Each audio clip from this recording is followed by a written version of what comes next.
Dr. Gregg Murray is my special guest. He's a political scientist at Augusta University. Dr. Murray, thank you so much for being here. Y'all have a great political science department. I'm glad you're here to represent it. I absolutely agree. We do have a great group of political scientists, and I appreciate the invitation to spend a little time with you today. Well, it's our pleasure. And as I mentioned a moment ago, we have this humongous field of Democrats running for president, all trying to take down President Trump.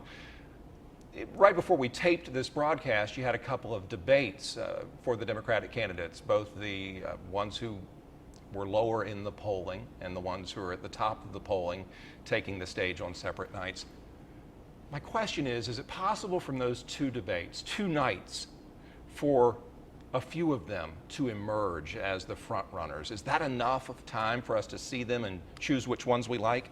I think a lot of people are going to get a sense of whether they like people or not, these candidates, because personality does have a lot to do with whether someone likes a candidate or not. So I think a lot of people will get a sense from that.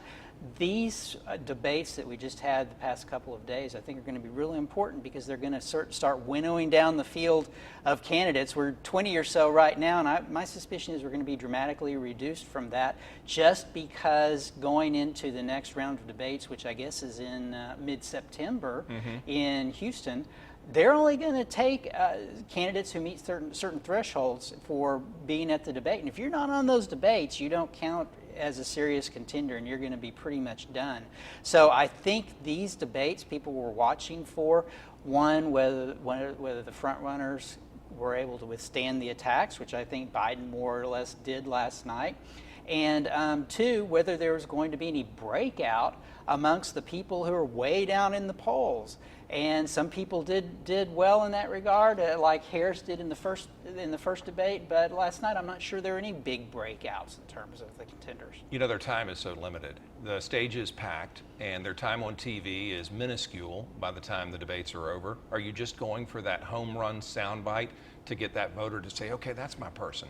They seem to pitch their stuff that way. You can tell they have their little sound bites that they're ready to throw out there and hope that something goes viral for them. I think that's what they're doing, and it's always surprising in terms of what catches on with people and what doesn't, and what piques people's interest. Some people want more subdued, stated, statesman-like candidates, and some people want bomb throwers, and you get a combination of those. Does that make us shallow, that's all we need? Oh, you know, I think there is a shallowness to it. Let me talk a little bit about how I approach that in my political science classes. The problem with politics, and I think why we get shallow sometimes, is because politics is extraordinarily complicated. Government policy is extraordinarily complicated, and for people to actually know what's going on a broad scale across a number of issues takes an incredible amount of time. Most people are just trying to get to work, trying to get their kids to school, trying to hang out with their families a little bit, and they just don't have the time or the energy, or really, quite frankly, the interest a lot of times, to dedicate all the time that it takes to follow politics. And so we end up falling back on some of these seemingly more shallow characteristics that lead us to support who we support. You mentioned Biden, you mentioned Harris. Do you see any of the big names losing relevance or losing steam because of their performance in these past couple and maybe a couple more future debates? I think in the future you certainly will. You're going to have a shakeout on the Sanders-Warren side, that lane. Those are the two big names, are the ones attracting all of the attention in terms of what I think of as clearly liberal or clearly progressive candidates. One of them is going to have to fall by the wayside. I think Biden is trying to withstand the attacks to be sort of the more center moderate candidate, and we'll kind of see what happens on the other candidates. A lot of them express policy preferences that are very similar to that those three candidates when you really boil it down. So it's hard how do you decide who you're going to vote for, and how do you differentiate between them? Is there a dark horse that you can see right now, somebody that's not getting a lot of play that might start rising? I don't know. I'm wondering if Cory Booker's going to come in. He's very well spoken. He has some very interesting policy perspectives. He can talk from the diversity angle. I think that I think that Biden, in comparison, is struggling in terms of being well-spoken or not. He seems to be struggling a little bit from time to time in what he's saying. A lot of the other candidates, though, are also well-spoken and sharp when they're talking. Elizabeth Warren can speak going on forever and very smoothly. Yeah. Bernie does pretty well in that regard too.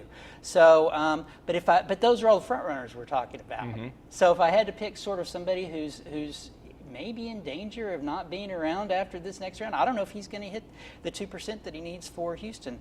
But if I had to pick somebody, he might be one of those people. Let me ask you about the voter psyche and what motivates us to go to the polls. You know, it's one thing to be charmed by a candidate or to like his or her soundbite or charisma. But how do you get on your feet and go to the polls other than somebody dragging you there? Is it a topic that spurs us to go cast our ballot? Is it something beyond just the way a candidate looks or sounds? Because that's what it boils down to, the turnout.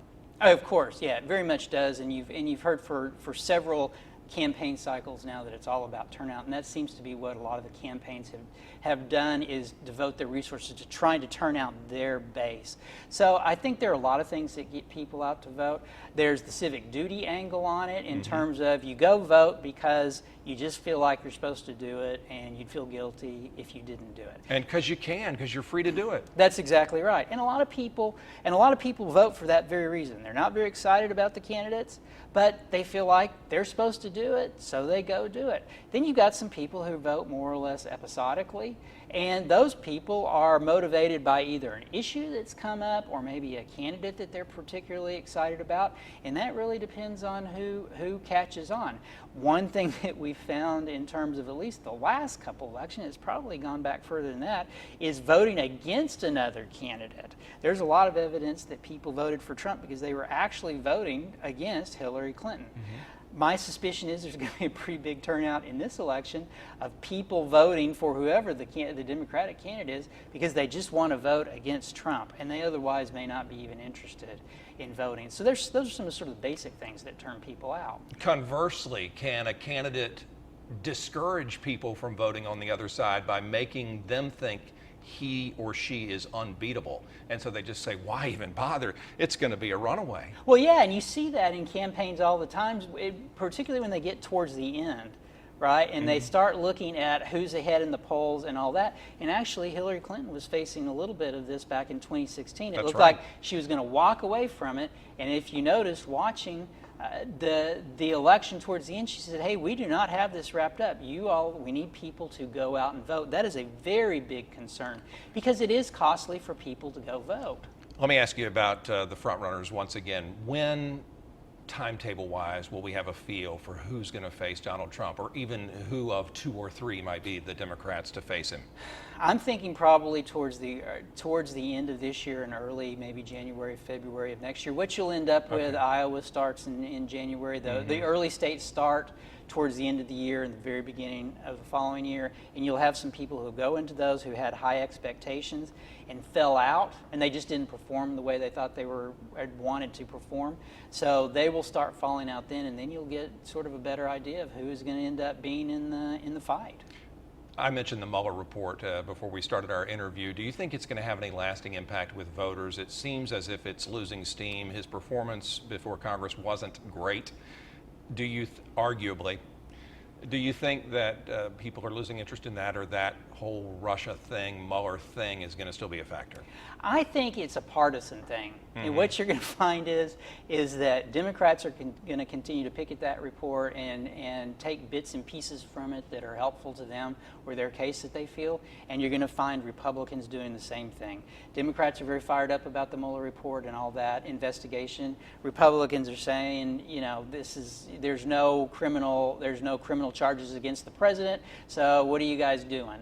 And I think it's just going to probably play out in terms of partisanship, which is the way a lot of these issues play out. Are your students going to vote? Are they into it? Some of them will, sure, some of them will. I'm actually going to be teaching a campaigns and elections class in the spring, so I'm hoping that'll motivate a few of them. But yeah, the students get into it and are interested in what's happening, and a lot of it's about the future that they face. So I'm hoping they're going to get out and vote and take part. Well, I can't thank you enough for helping to shape those young minds and teach them how our nation's political system works, and appreciate the insight today, Dr. Murray. Thank you for having me. I enjoyed being